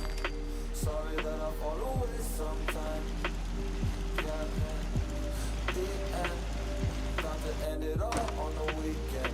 Sorry that I feel that way sometimes. Sorry that I feel that way sometimes. Oh, oh, yeah. You don't really wanna know me. Hanging in the corner with your nose bleed. High on whatever they sold me. That's the only, yeah. 6 years later trying to find me. Still trying to figure out the mind piece. Looking for the love inside me, inside me.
Always trying to see through your flaws, 'cause I know that you got so much more to give. You made a real mess, but I miss you though, 'cause I can go to sleep when I'm alone again. Say you wanna fix our problems. How long should I be waiting? Feels like I've had too much of trouble, but I'm not ready to give in.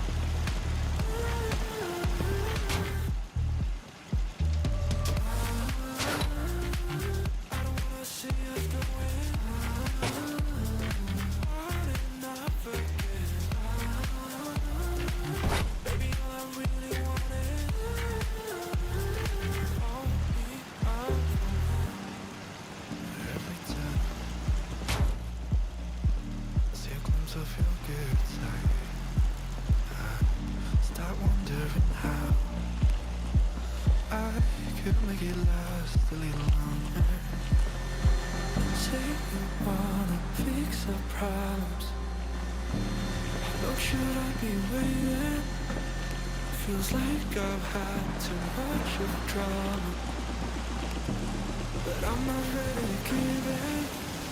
Got it.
Yes.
Give it time.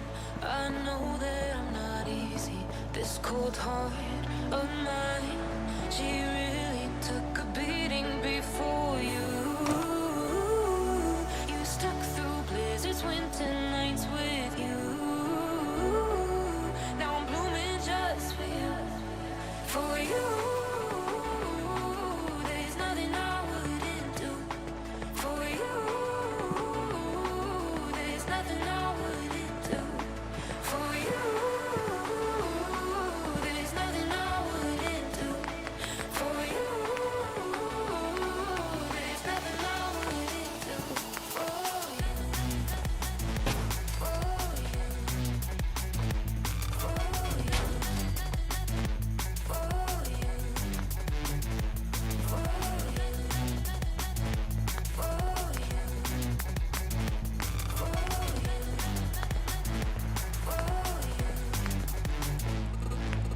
Open eye, how blue skies for the first time. I got nightmares sometimes, 'cause I'm bracing for a storm I'm used to.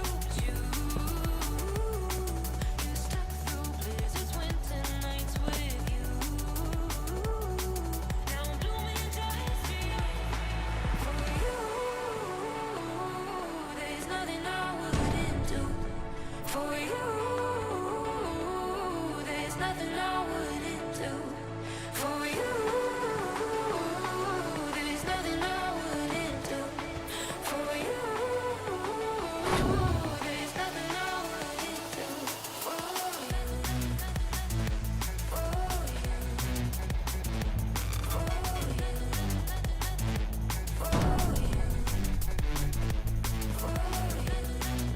Where is that thing connected?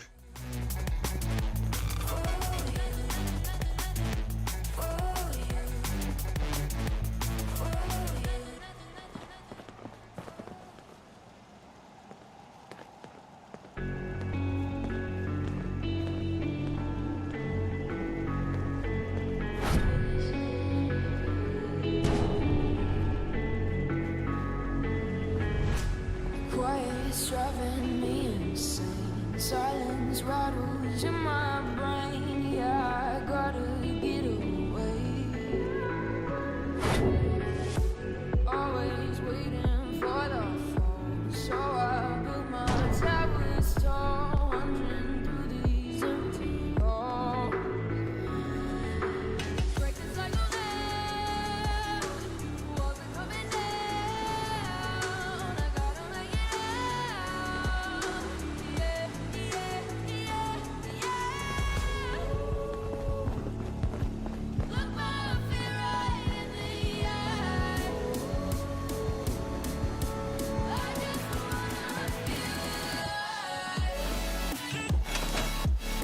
I guess you were the right person for the job, huh?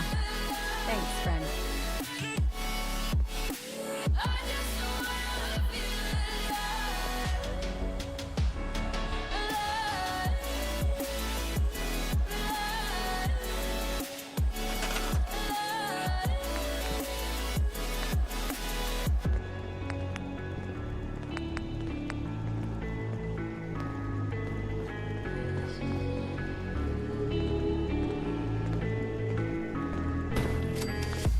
Gotta save me from myself. This emptiness, it hurts like hell. My good intentions let me down.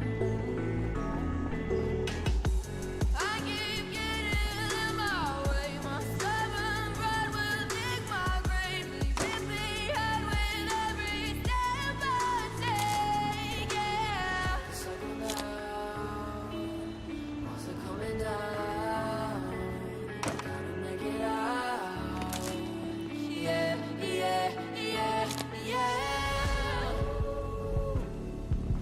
Look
Últimamente nuestras charlas son comparecencias. Un pasito más para la indulgencia. Un abogado por si acaso y si el juez está de paso termina dictaminando la sentencia. Salimos presuntos de inocencia. Pasito para atrás por si nos arrepentimos. Si nadie es culpable pues culpamos al destino con él.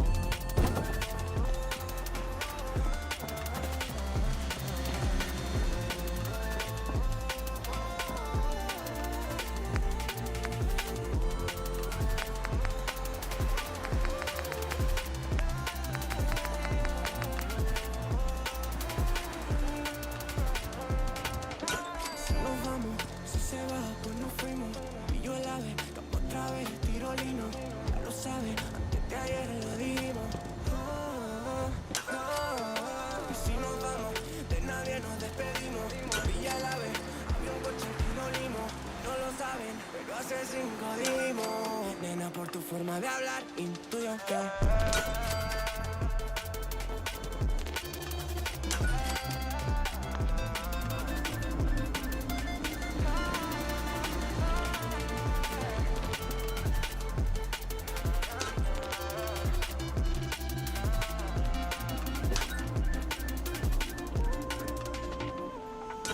últimamente nuestras charlas son comparecencias. Un pasito más para la indulgencia. Un abogado por si acaso y si el juez está de paso termina dictaminando la sentencia. Salimos presuntos de inocencia. Pasito para atrás por si nos arrepentimos. Si nadie es culpable pues culpamos al destino con él.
Trying to keep my cool. I see what your colors shining through. Yeah, I do. That I do. Is it too much to ask? I don't want you back. I don't want you back. Is it too much to ask? I don't want you back. I don't want you back.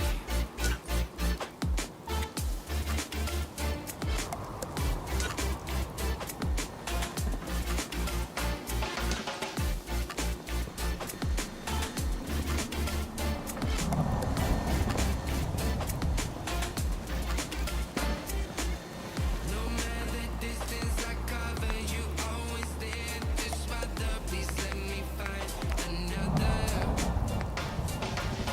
Feels like you're my silhouette. I'm not easy to forget.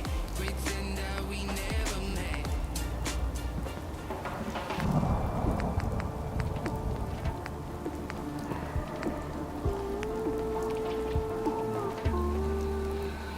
I've been running away from you.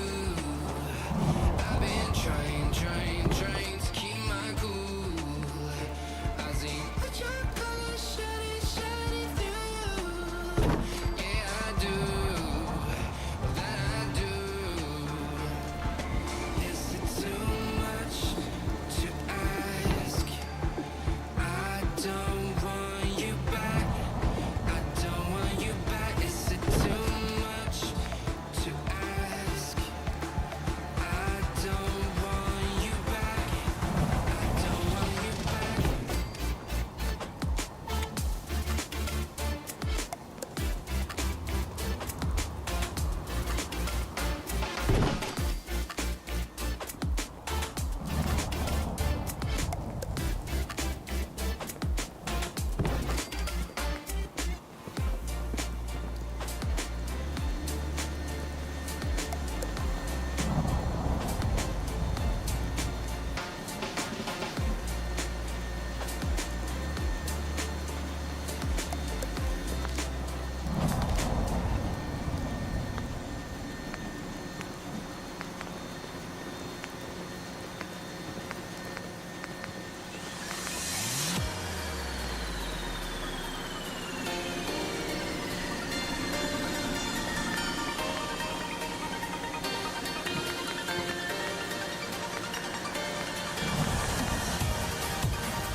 Fellow human Minutemen have our gratitude and our support.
man, you got to have that time where you just like disconnect from the scene, just the race. Like, and it's a race that I've created in my head, you know. But you have to step away from it.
Why is this thing wet?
Yes? I just wanted you to know that I'm ready to do whatever it takes to make this into a real home.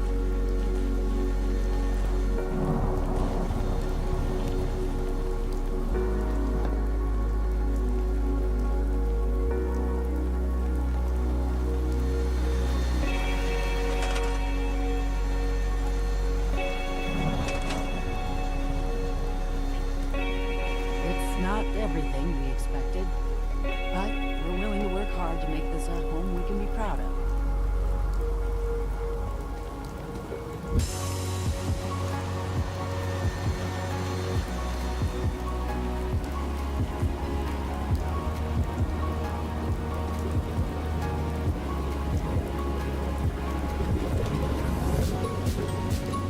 Hi, how are you?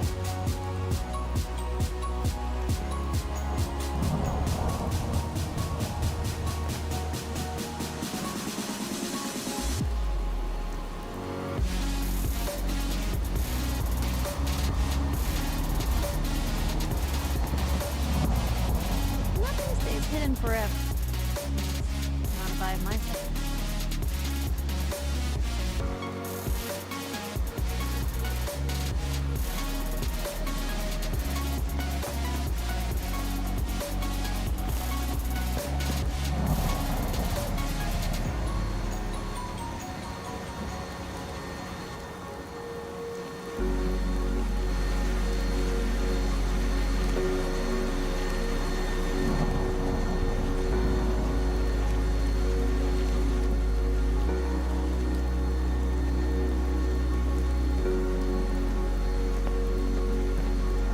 It's good to know we can count on the Minutemen when we need them.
Got it.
Okay, can't place anymore because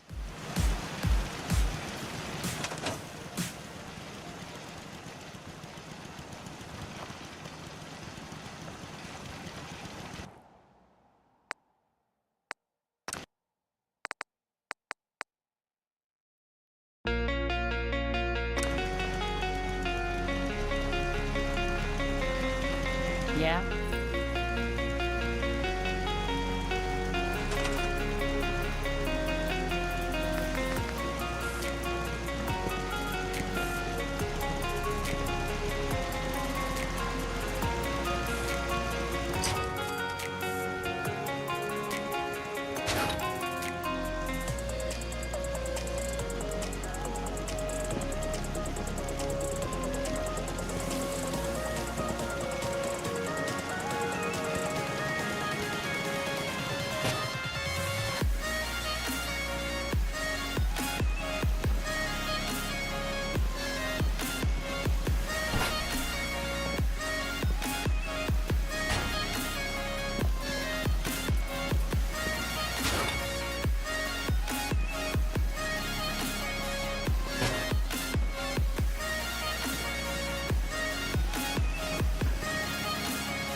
change up.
Okay, we need light. The generator is okay. Wonder how to bring the power down. How do we bring down the power?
which I couldn't see. Now that you're by my side again, I'll never leave you behind. Lifeless days and sleepless nights, so tired. I can't get you off my mind, can't forget. Now I know what I've got to do is find my way back to you. Hey, why did it take us so long? Hey, while I was dancing on my own. Hey, and now my prayers get answered in my darkest time. 'Cause now I found you.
Yes?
Right behind you.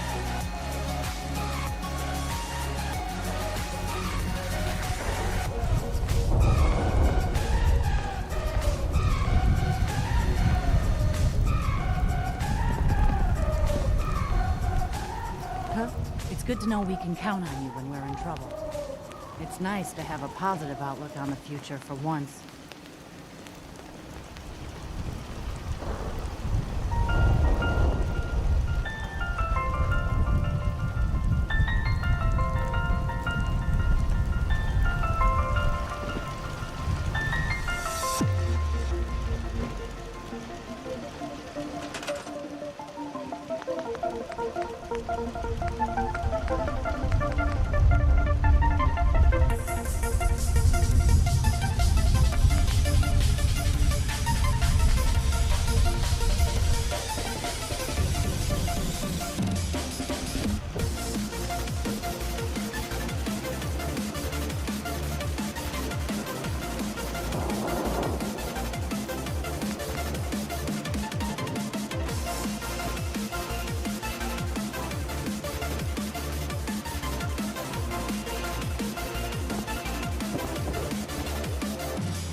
can't find my way back to you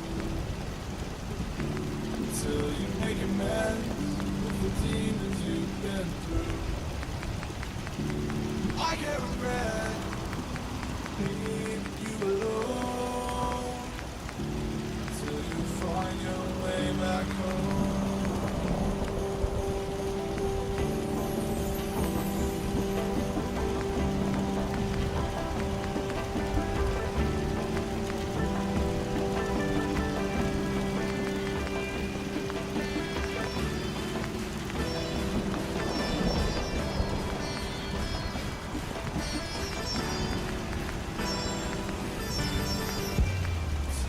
Find your way back home.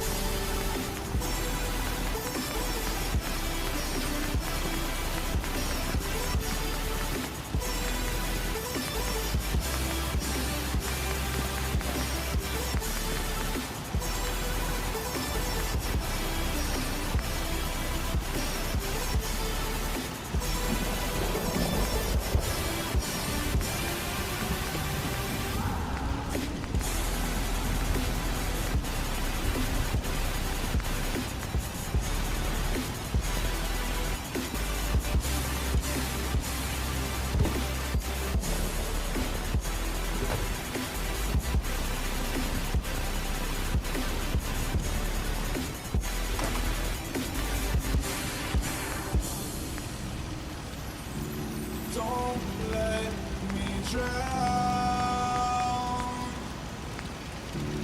Don't let me drown.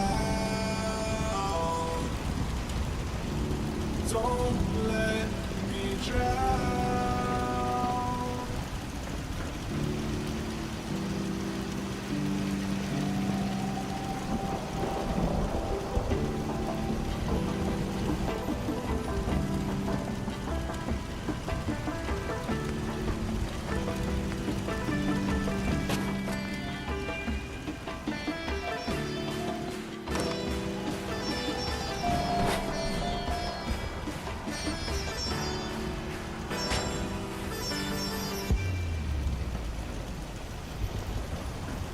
Till you find your way back home.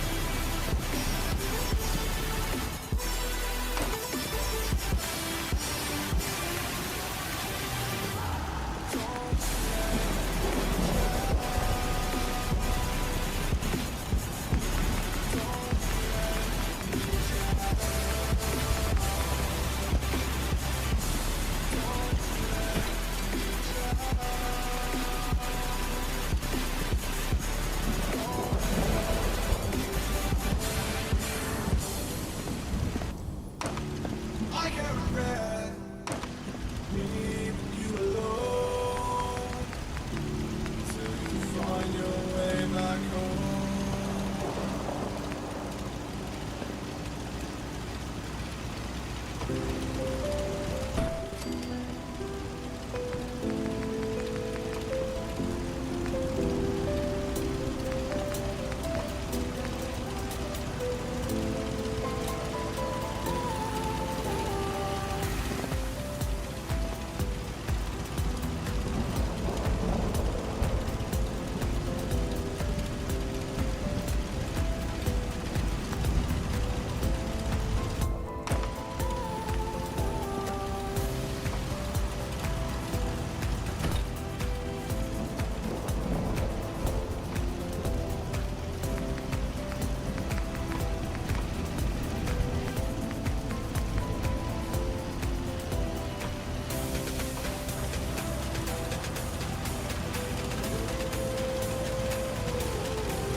Thanks to you, this farm will carry on.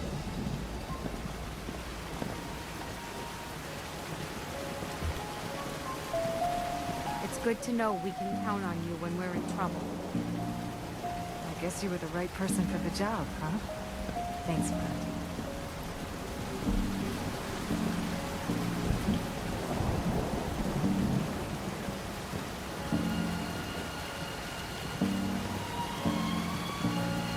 Guess good karma's paying off.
Feelings, it's like I can't walk on the ceiling. Oh yeah, got me dreaming, dreaming in colors I never dreamed in. Oh yeah, I let you in deeper than I let anyone else before. Fell in love with my broken pieces, took them all and made them yours. Turning out when my heartbeat needed, skipping out, no I can't keep score. When I lose my breath, boy, you got me breathing. Oh, every little thing you do, every time you hold me, take me higher, higher. Every little thing you do,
It's always raining in the Commonwealth.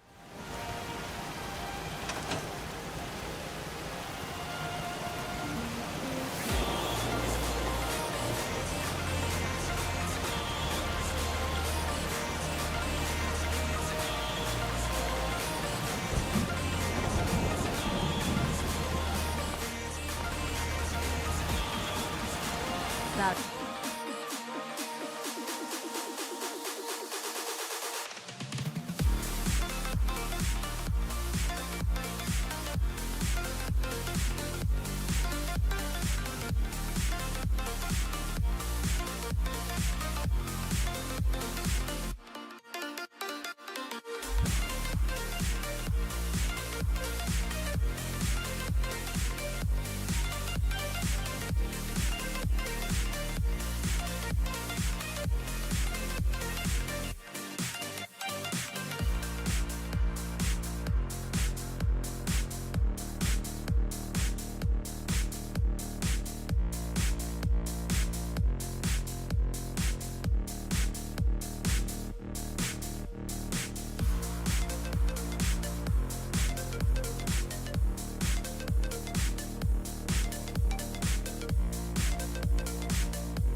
exactly paradise, but what is, right? With some hard work, I think this could be a decent place to live.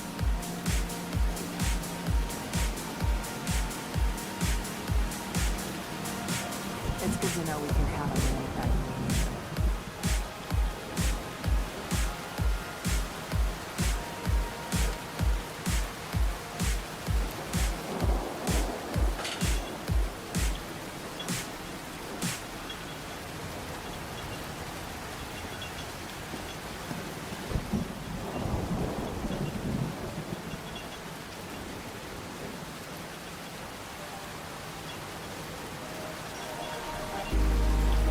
Started as a whisper, message from a new world that I never know.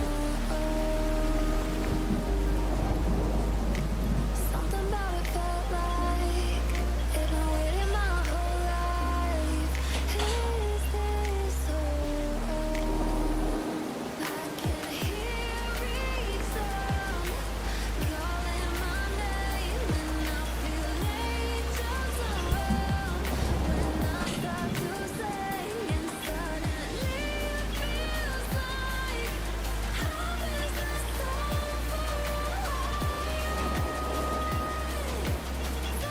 Can you hear the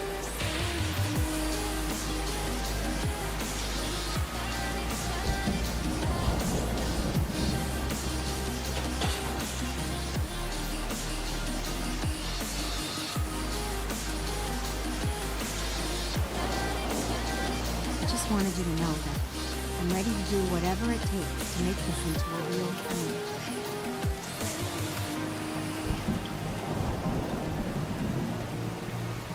It's not everything we expected, but we're willing to work hard to make this something we can be proud of.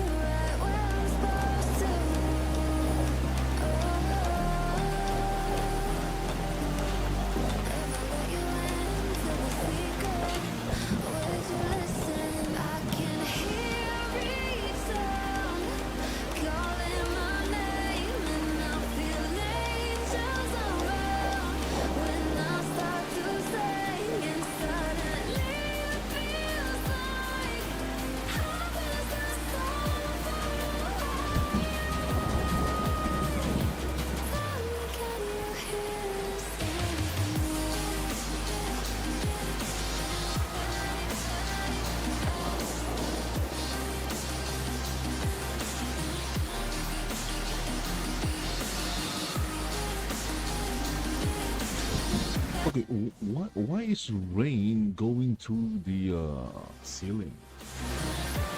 That is just insane. Anything I can do? You just say the word.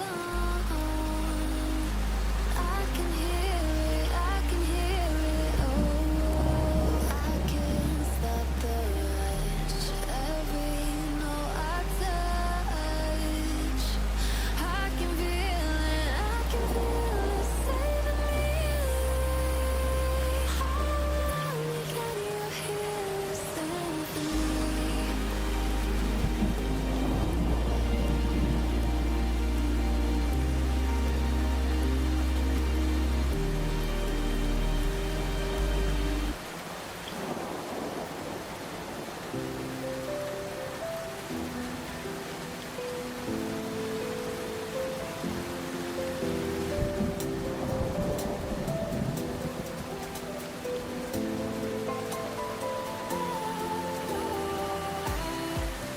Was wrong to say I wouldn't change a thing, 'cause in the story of our lives, the best of times through colored glass, time goes on enough to let me move on past, but every little now and then it creeps on back to see my smile.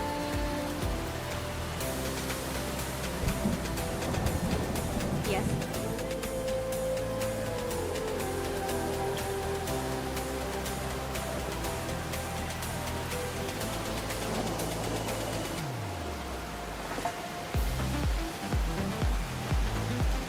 People like you are rare in the colony.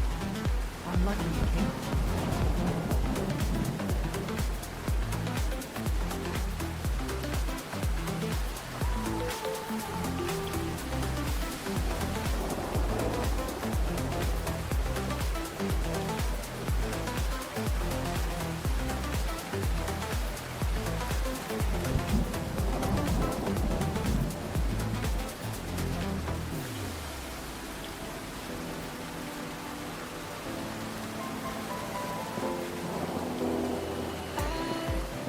Was wrong to say I wouldn't change a thing, 'cause in the story of our lives, the best of times through color glass, time rolls on enough to let me. Bella, you and the Minutemen have our gratitude and our support.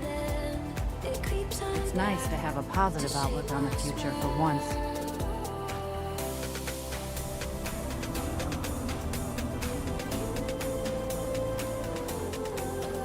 Okay, so going to end the stream here. Hope you guys enjoyed the stream. Going to take a break, but I'll be back in a few.